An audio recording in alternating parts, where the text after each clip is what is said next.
Un policier stoppe une voiture. Sa vie change quand le conducteur baisse sa vitre.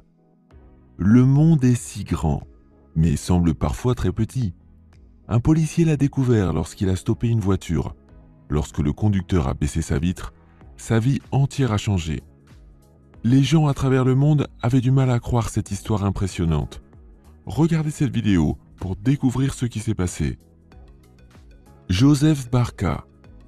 Commençons par cette histoire émouvante, celle du sergent Joseph Barca. Joseph Barca travaille dans la police depuis 45 ans et durant toutes ces années, il a sauvé plus d'une douzaine de vies. Il a également aidé à sauver les victimes piégées dans le World Trade Center après les attaques terroristes du 11 septembre. Mais ce qui a réellement marqué sa carrière, c'est le jour où il a pu sauver un bébé. En décembre 1993, Barca a répondu à un appel d'urgence. Un petit bébé n'arrivait plus à respirer. Les personnes qui l'ont appelé étaient complètement bouleversées. Barca a tout de suite su que c'était du sérieux. Il n'avait jamais sauvé un bébé auparavant et il avait un peu peur de ne pas pouvoir le sauver. Mais il savait qu'il ne devait pas perdre de temps. Chaque seconde comptait. Il s'est rapidement rendu à la maison et s'est retrouvé face à face avec Shamara Hamideh. La petite fille ne respirait plus. Son visage était tout rouge et autour d'elle se trouvait sa mère, son père et ses deux frères. Ils étaient en pleurs. Ils avaient déjà tout essayé. Ils avaient tapoté son dos et l'avaient secoué doucement, mais en vain. Ils ne savaient plus quoi faire. Les frères aînés de Shamara, Ahmad et Ali, se souviennent parfaitement de cette journée. Ils se souviennent que leur mère criait à plein poumon « Elle ne respire pas, elle s'étouffe !» Leur père, lui aussi, était désespéré. C'était la première fois qu'il le voyait aussi bouleversé. Barca a récupéré le bébé des bras des parents et a vérifié son rythme cardiaque et sa respiration. Il a remarqué qu'elle n'avait plus de pouls. Il a sauté dans le siège arrière de la voiture. Son collègue s'est rapidement rendu à l'hôpital, pendant que Barca faisait tout son possible pour réanimer la petite. Il essayait de rester aussi calme que possible, car c'était une question de vie ou de mort. S'il commettait la moindre erreur, celle-ci pourrait avoir d'énormes conséquences. Il ne s'était jamais retrouvé dans une situation pareille, mais il avait été bien formé et savait exactement quoi faire. Lorsqu'ils sont arrivés à l'hôpital le plus proche, la petite fille s'est raclée doucement la gorge. Son cœur a aussi recommencé à battre légèrement, mais elle ne respirait toujours pas. La famille de Shamara était inquiète et pensait ne plus jamais revoir leur petite fille sourire. Lorsque le sergent Barca a appelé, il s'attendait à ce qu'il leur donne de terribles nouvelles. Il a demandé s'ils avaient entendu le bébé pleurer. « C'est votre bébé qui pleure », leur a-t-il dit. Toute la famille s'est mise à pleurer de joie. C'était un jour mémorable. Joseph et sa femme Hélène sont restés en contact avec les Hamideh, même après que ces derniers aient déménagé dans une autre ville. Pour eux, Shamara était un peu comme leur propre fille, et c'est ainsi qu'ils la traitaient. « Ils n'ont jamais manqué un de mes anniversaires », a déclaré Shamara. Et pour Noël, ils lui envoient chaque année une belle carte, une lettre de vœux et un chèque. Lorsque Barca a été invité au mariage de Shamara, il savait qu'il devait être présent.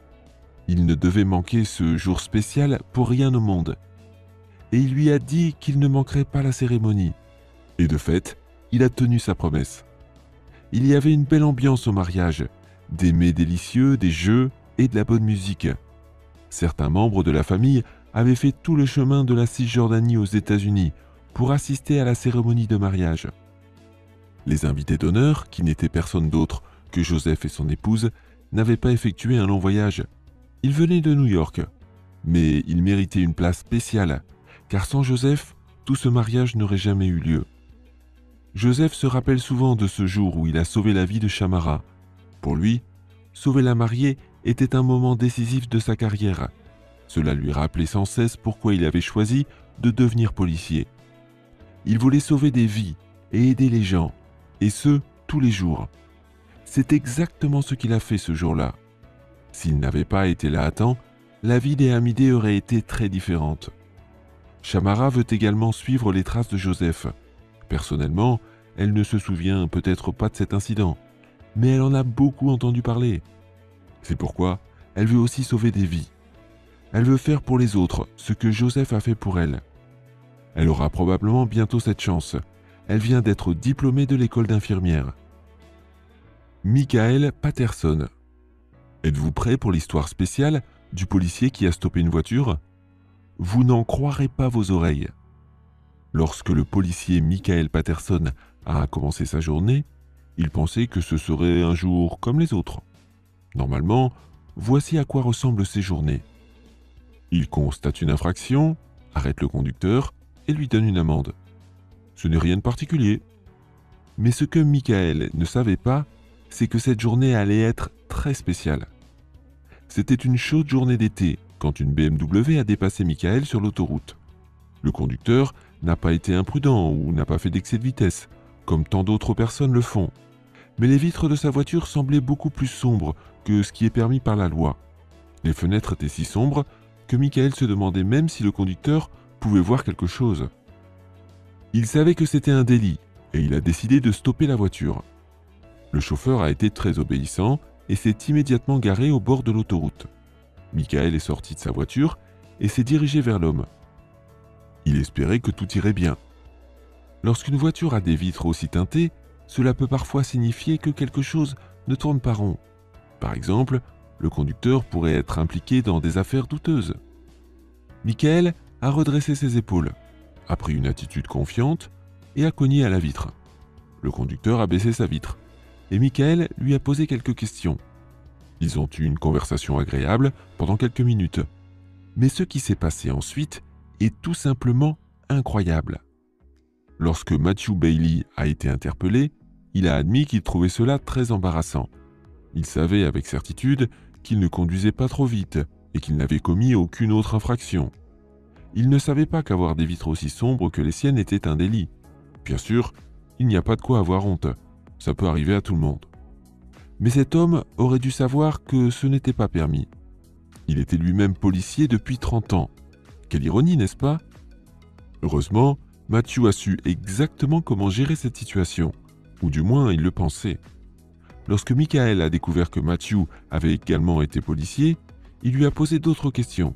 C'est toujours agréable de rencontrer quelqu'un qui fait le même travail. En quelques minutes, les hommes ont eu l'impression de se connaître. Toute leur conversation a été enregistrée par la caméra d'intervention de Michael. Leur conversation a été longue. Le flic à la retraite a dit qu'il avait aussi travaillé dans un quartier appelé Piscataway. Michael lui a affirmé avec enthousiasme qu'il venait de la même zone, et Matthew lui a demandé où exactement il habitait. Quand Michael a dit qu'il avait grandi à Pooh Place, Matthew était très content, car il se souvenait très bien de cette rue. Michael lui a demandé pourquoi cette question, car il était un peu troublé et se posait beaucoup de questions. En fait, il y a 27 ans, quelque chose s'est passé dans cette rue, et un policier avait sauvé sa vie. Il se demandait alors si Matthew ne serait pas ce policier. Matthew a commencé à raconter comment il avait aidé une femme dans ce quartier à accoucher il y a 27 ans. À l'époque, il était un novice et c'était un moment inoubliable. Il a décrit la couleur et le style de la maison de la femme et a dit que le nom du bébé était Michael. Le policier stupéfait lui a tendu la main et lui a dit « Bonjour, je m'appelle Michael Patterson, monsieur. Merci de m'avoir mis au monde. » Quelle coïncidence! Les hommes se sont regardés avec étonnement et avaient du mal à croire ce qu'ils venaient de découvrir. Après cette rencontre fortuite, Michael et sa mère Karen sont allés rendre visite à Matthew. Le 5 octobre 1991, Matthew travaillait depuis 4 ans lorsqu'il a répondu à un appel à Pooh Place. Karen Patterson faisait des courses lorsqu'elle a eu des contractions. Lorsqu'elle est rentrée chez elle, son mari, Bobby Patterson, l'a prise dans ses bras et a appelé un médecin et la police. Matthew était le premier sur les lieux, et comme le bébé voulait déjà sortir, le jeune policier a dû aider à l'accouchement. Tout au long du processus, il a été guidé par le médecin qui lui disait par téléphone ce qu'il devait faire. Matthew est donc probablement la toute première personne que Michael ait vue. Michael a décidé de partager cette histoire remarquable sur Facebook, et plus de 18 000 personnes ont réagi à cette publication. Tout le monde a dit à quel point cette histoire était étonnante et incroyable. Avez-vous déjà vécu des retrouvailles aussi extraordinaires? Dites-le nous dans les commentaires. Et si la vidéo vous a plu, n'hésitez pas à la liker, vous abonner à la chaîne et activer la cloche de notification pour ne manquer aucune de nos prochaines vidéos.